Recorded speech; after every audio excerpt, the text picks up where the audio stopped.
अभ्यासी YouTube channel में सभी मित्रों का स्वागत है। सभी वीडियो को मैंने दिन के हिसाब से बनाया है, तो आपको विनती है कि मेरी चैनल में प्लेलिस्ट में देखकर वीडियो को दिन के हिसाब से क्रम अनुसार ही देखें, तो ये विषय समझना आपके लिए आसान हो जाएगा। और चैनल को सब्सक्राइब और वीडियो को लाइक जरूर कर दे। चलिए तो विषय को आगे देखें। तो आ वीडियोनी अंदर આપણે આ 12 નંબરની એક્સરસાઇઝ કરવા માંગીએ છીએ અને 12 નંબરની એક્સરસાઇઝની અંદર તમે જોશો તો આ 10-7નું આપણને બોક્સ બતાવવામાં આવ્યું છે અને આ રીતની આપણને શેપ બતાવવામાં આવ્યો છે। તો આપણે ઓટોકેડની અંદર આવી જઈશું અને યુનિટ વગેરે મેં ઓલરેડી સેટ કરીને રાખેલું છે અને તમારે જો યુનિટ વગેરે સેટ કરવાનું તમને ના ખ્યાલ હોય તો તમે મારા આગળના વિડીયો જોશો તો તમને એ બધી બાબતો ખ્યાલ આવી જશે।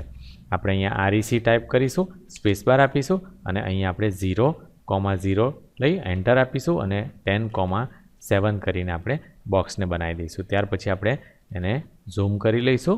એની અંદર આપણને આ જો આપણે બંને જોઈએ તો આપણને 0.25નો આપણને આ બેની વચ્ચે ઓફસેટ બતાવવામાં આવ્યો છે, પણ આની જે લંબાઈ છે એ જોશો તમે તો આ આખી લંબાઈ એક સરખી છે અને એ 4ની લંબાઈ આપણને બતાવવામાં આવેલી છે। તો અહીંયા આપણને કોઈ પોઈન્ટ નથી બતાવવામાં આવ્યું કે આ સ્પેસિફિક પોઈન્ટથી, એટલે આપણે એ વચ્ચે ગમે ત્યાંથી આપણે સ્ટાર્ટ કરી દઈ શકીએ। એલ કમાન્ડ આપીશું અને સ્પેસ બાર આપીશું એટલે આપણે અહીંયાથી લગભગ સ્ટાર્ટ કરીએ, એટલે કોઈ પણ એક લાઈન આમ લઈ અને આપણે ઓર્થો મોડ ઓન રાખી અને આપણે અહીંયા 4 લઈ લઈશું કે 4 આપણે એની લંબાઈ જોઈએ છે અને એન્ટર આપી દઈશું એટલે કાંઈક લાઈન બની ગઈ। એ માઉસનું જમણી બાજુનું બટન ક્લિક કરી અને આપણે એન્ટર કરીને પૂરું કરી દઈશું। એટલે આપણે પહેલાં એક આ માટે આપણે લાઈન બનાવી દીધી, હવે આના ઉપર આપણે ઓફસેટ જોઈએ છે અને ઓફસેટ આપણને 25 બતાવવામાં આવ્યું છે એટલે આપણે અહીંયા આપણે ઓટોકેડની અંદર આવી જઈશું અને ઓ કમાન્ડ આપીશું, સ્પેસ બાર આપીશું, અહીંયા આપણે લખીશું 0.25 એન્ટર અને ત્યાર પછી આપણે આ લાઈનને આપણે આ સાઈડે જોઈએ છે એટલે આપણે અહીંયા બની ગઈ અને ત્યાર પછી આપણે માઉસનું જમણી બાજુનું બટન ક્લિક કરી અને એન્ટર કરીને પૂરું કરી દઈશું।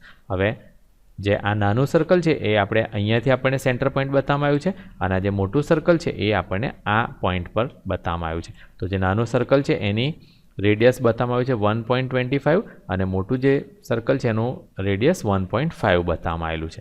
તો એ પ્રમાણે આપણે બનાવીએ। ઓટોકેડની અંદર આવી અને CIR કમાન્ડ આપીશું સર્કલ માટે, સ્પેસ બાર આપીશું અને પહેલાં નાનું સર્કલ બનાવવું છે એટલે નીચેનું એન્ડ પોઈન્ટ છે આપણે સિલેક્ટ કરીશું અને આ રીતના આપણે ખેંચીશું અને એની અંદર આપણે આપવું છે 1.25 એટલે 1.25 આપી અને આપણે એન્ટર આપી દઈશું। એ જ રીતે અહીંયા આપણે ઉપરનામાં લઈશું, સર્કલ કમાન્ડ જ છેલ્લો હતો એટલે સ્પેસ બાર આપીને આપણે એ જ કમાન્ડ પાછો લઈ લઈશું। આ ઉપરના લાઇનનું એન્ડ પોઈન્ટ આપીશું અને અહીંયા આપણે લેવું છે 1.5 ટાઈપ કરી અને આપણે એન્ટર આપી દઈશું એટલે બે સર્કલ આપણા બની ગયા। હવે આપણને આ બે લાઇનની જરૂર નથી એટલે આપણે બંને લાઇનને આમ સિલેક્ટ કરી અને ડિલીટ કરી દઈ શકીએ, કારણ કે આ બે લાઇનને આપણું કામ પતી ગયું છે। અહીંયા જોઈશું તો આપણને અહીંયા પણ એક સર્કલ જોવા મળે છે, આમાં બેને જોડતું સર્કલ જોવા મળે છે એટલે કે આ સર્કલને પણ કનેક્ટ થાય છે અને આ સર્કલને પણ કનેક્ટ થાય છે અને રેડિયસ આપણને ખબર છે। તો જ્યારે આપણને બે સર્કલને ટચ થતું અને રેડિયસ એવું ખબર હોય તો આપણે પહેલાં ઓલરેડી જોઈ ગયેલા પ્રમાણે હોમ ટેબની અંદર આપણે જોઈશું તો અહીંયા આપણે સર્કલની અંદર અહીંયા જોવા મળેલું હતું કે 10 રેડિયસ એટલે ટેન્જન્ટ રેડિયસવાળું છે એવું સર્કલ બનાવવાનું થશે। હવે અહીંયા આપણે TTR વાળું આપ્યું છે એટલે આપણે CIR કરીને જ આપણે ડાયરેક્ટલી લઈ શકીએ એટલે CIR કરીને આપણે સર્કલ લઈ લીધું અને પછી તમે અહીંયા નીચે જોશો તો અહીંયા આપણને બતાવવામાં આવ્યું છે કે 10 રેડિયસવાળું જો તમારે લેવું હોય તો તમારે TTR લખવાનું રહેશે એટલે આપણે અહીંયા લખી દઈએ TTR અને આપણે સ્પેસ બાર કે એન્ટર આપી દઈશું। જો તમે મેનુમાંથી લેવા માંગો તો પણ તમે ક્લિક કરીને લઈ શકો છો ડાયરેક્ટલી, એટલે એન્ટર આપણે આપી દઈશું એટલે અહીંયા ટેન્જન્ટ ચાલુ થઈ ગયું આપણું અને હવે પહેલાં ટેન્જન્ટ માટે પૂછે એટલે આપણે બતાવવું છે કે આ સર્કલને ટચ થતું એટલે આપણે જોઈશું તો આ સર્કલની ઉપર આપણને એક પીળું કરીને બતાવવામાં આવે છે કે આને ટચ થતું એટલે આને ક્લિક આપી દઈશું। ત્યાર પછી આપણે અહીંયા આવીશું અને આ જ્યારે પીળું એ દેખાય ત્યારે આપણે ક્લિક આપી દઈશું અને ત્યાર પછી આપણે રેડિયસ આપવાનું રહેશે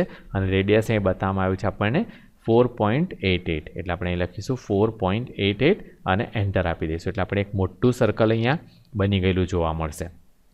એ જ રીતે આ લાઈન બંનેને જોડતી લાઈન છે એટલે આપણે ફરી પાછું એલ કમાન્ડ આપીશું, સ્પેસ બાર આપીશું અને આની અંદર પણ આપણે ટેન્જન્ટ લઈ લઈશું એટલે કે આ ક્વોડ્રન્ટથી આપણે શરૂ કરવું છે, આ ક્વોડ્રન્ટથી લઈ અને આ ક્વોડ્રન્ટ સુધીની લાઈન દોરવી છે એટલે ક્વોડ્રન્ટ ટુ ક્વોડ્રન્ટ આપણે લાઈન દોરાઈ જશે એટલે ક્લિક થઈ ગયું।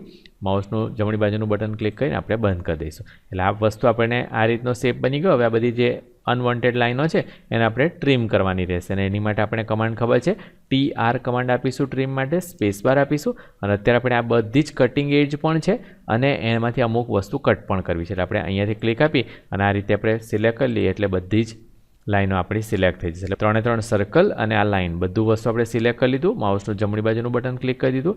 આપણને આ અંદરની લાઈન નથી જોઈતી એટલે આપણે આને ક્લિક કરી દઈશું, આને ક્લિક કરી દઈશું એટલે આ બે ઉડી ગયા. આ લાઈન પણ આપણને નથી જોઈતી એટલે આપણે એ પણ ક્લિક કરી દઈશું એટલે આખો શેપ બની ગયો અને આ લાઈન આપણે એમ જ રહેવા દઈશું. માઉસનું જમણી બાજુનું બટન ક્લિક કરીને આપણે એન્ટર કરીને બહાર નીકળી જઈશું એટલે આપણને જોવા મળે છે કે આપણો આખો શેપ જે છે એ આ પ્રમાણેનો આપણો શેપ બની ગયો. આ રીતે આપણે બનાવવાનું છે. તો આપણે ટેન્જન્ટ રેડિયસ ડાયરેક્ટલી અહીંયાથી લઈને આમ ક્લિક કરીને અહીંયાથી પણ આપણે લઈ શકીએ અથવા તો જો તમારે ક્લિક કરીને માઉસથી ના લેવું હોય તો પછી તમે અહીંયા સર્કલ કમાન્ડ આપી અને TTR લખીને પણ તમે એ જ કमांड चालू कर सको છો. ये वीडियो देखने के लिए आभार. अगर आप कंप्यूटर के एकदम नए और एडवांस टॉपिक पर वीडियो देखना चाहते हैं तो ये वीडियो को लाइक करके चैनल को सब्सक्राइब कर लें. चैनल आगे बढ़ेगी तभी हम नए मुफ्त वीडियो अपलोड कर सकेंगे.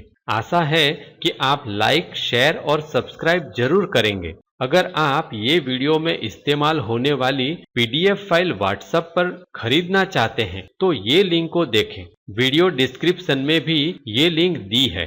धन्यवाद.